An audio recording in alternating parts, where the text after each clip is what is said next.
Maayong gabi mga kabataan. Ako si Ian kag karon may ara kita sang isa ka makalilisang nga sugilanon parte sa kahoy nga nagahuni.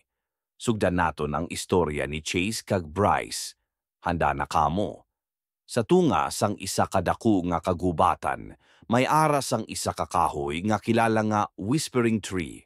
Ang mga tigulang sa baryo nagahambal nga kada gabi, ang kahoy nagahuni kag nagapanugid sang mga misteryo.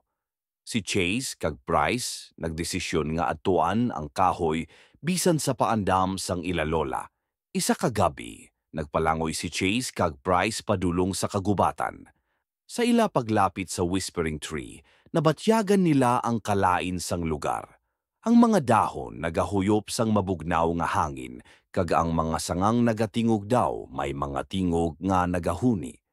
Chase, daw masakit ini nga lugar, hambal ni Bryce.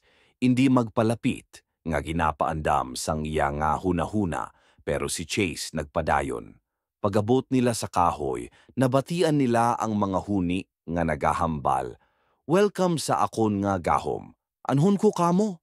Nagpanik si Bryce kag kinakaptan niya ang kamot ni Chase.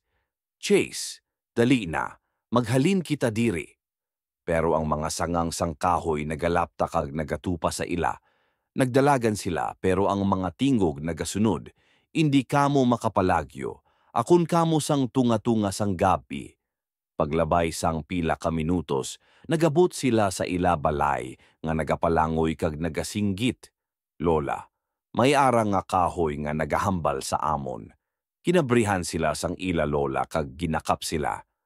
Ang Whispering Tree indi yagid, na magdalagan kun wala gid, kamo sang tuman nga kahadlok.